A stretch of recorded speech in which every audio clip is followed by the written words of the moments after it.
Well, hey there, Mathwin here, bringing you another 5 things you might have forgotten about 1.14. It's been a long cycle, it's been a long process, a lot of updates, a lot of changes. And if you're anything like I am, you've probably forgotten a few of them along the way. So let's take a trip down memory lane and refresh all our memories. This is one of the 4 types of village. We have the taiga village, which, by the way, I love. Now they spawn with iron golems, much easier than in the past. They have different kinds of structures. The campfires, of course. And I just really like the structures. I like the use of logs. I like the cobblestone. I like the mossy variants. And I like how spread out it is. It's not all just jammed together. But this is one of the new types of villages. And you'll notice some terrain generation where it generates with the land below it. Which means if it's on it like a cliff edge, you'll get this kind of outcropping. I've noticed it a couple other times. I believe in a snapshot video I also showed that part off. And here we have a plains village. It's a little more plain than the taiga village, but still using the logs and the cobblestone, and I really like it. With the addition of the planters and the town square right here, and its own golem. Lots of cats. And even the church looks better with the mossy cobble. I like that. Here we have one of my favorites. I definitely love the taiga village, but anybody that follows my series knows that my favorite biome is the mega taiga. But I love the savanna villages that they've added the terracotta, they've added the acacia planks and the logs, and these farmlands are really interesting. I just had to plug off some water flows because this one generated real funny. It was leaking there, it was leaking there, it was leaking there. I'm surprised it's not leaking here. Let's not update that water. Oh, here's another example of the land coming in with the structures, because that and that would have been over. They'd have been over the cliff. They would have been just out in the open because the cliff probably started like right here. Yeah. Anyway, they do tend to spread out a little bit, and that farmland, I just really like it. That's kind of an interesting look. I might have to remember that and use that. And here we have our classic floating block of sand for absolutely no reason. No, I'm just kidding. We have our desert village.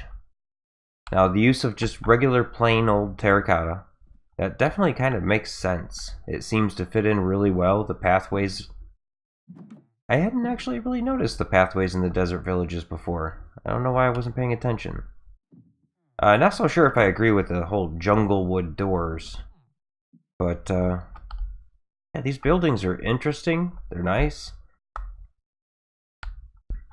Imagine that they, well, I happen to know that they go along with the villager jobs.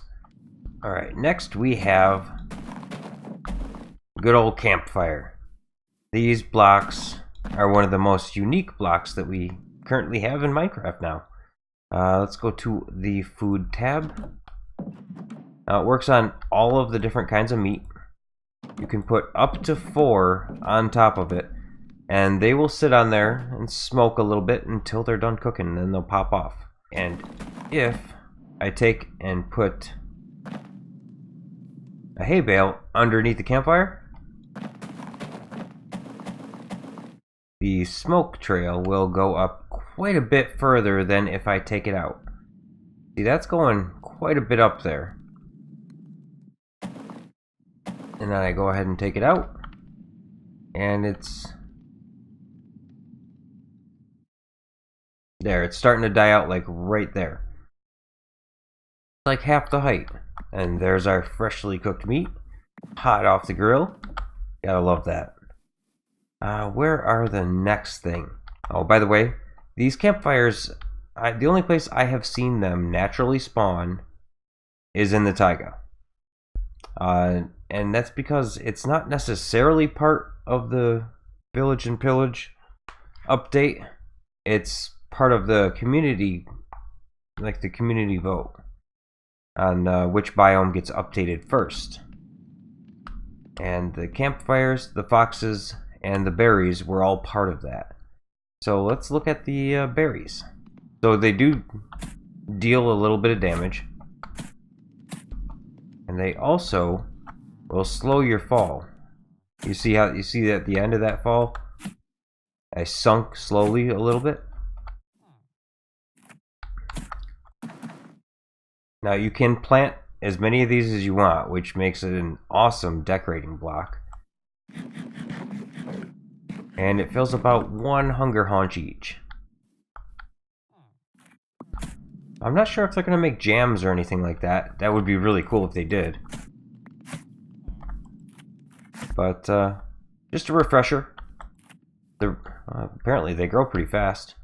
Alright, so the taiga is the only place you're going to find these berry bushes. But, if I'm not mistaken, we can go somewhere that is not considered... Well, I guess we could try the beach. Now, obviously, you won't be able to plant them in sand, but this is technically not the taiga biome. So yeah, they work there. And the baby ones don't actually hurt you. But you can see the little slowdown effect. They still do that. I don't know... Oh, wow. That's something I didn't know. It's very difficult. Like, you can't jump up a full block while you're inside a bush. That's interesting. I wonder if that's intended or if that's a bug. That's probably a bug. But anyway, while we're talking about the biome update stuff, let's take a look at the frickin' cutest, most adorable thing that's come to Minecraft in quite a while. And I'm not talking about the pandas. Look at you. Now, let's give him something to chew on. No, you're not gonna do it? There you go. These things will actually... They're not necessarily... He's not necessarily fetching that for me. But they will pick stuff up in their mouth. And I believe if it's meat, they will eventually munch it down. And just because they're so freaking cute, let's get some of the babies. And they'll play... They kind of behave a little bit like dolphins, where they're going to play with the item. Look, almost all of them have a berry freaking running around in their mouth. And they make that cute little sound. Yeah. So, in case you forgot, coming with this update, we have the biome update. The first one we chose was definitely the taiga. I was kind of hoping for the savanna, so we could get a different tree type, like an entire whole new tree type. That sounded awesome to me. Plus the termites were kind of cool. They were interesting, and you know, who doesn't want to try to ride an ostrich around? That would have been cool too. At the villager UI. Yeah, let's take a look at the villager UI for thing to remember number 5. In this villager UI, let me grab some emeralds because trading without emeralds is rather difficult. You can also gain favor with the villagers through trading. Now, I've done some trades with him. He likes me. So he's going to go ahead and... while these are still locked out until until he gets to a workstation. I believe he can unlock them up to twice per day. And then we have to wait until the next day, which really slows down the whole trading thing, but the UI is awesome. And because this is something he'll trade for, he's actually showing me emeralds. See, he doesn't want the coal anymore, but he does want the iron. So he's holding up a diamond. Would you stand still, please? Stand still. And he's got that little button right there that is going to upgrade along with his level. There we go.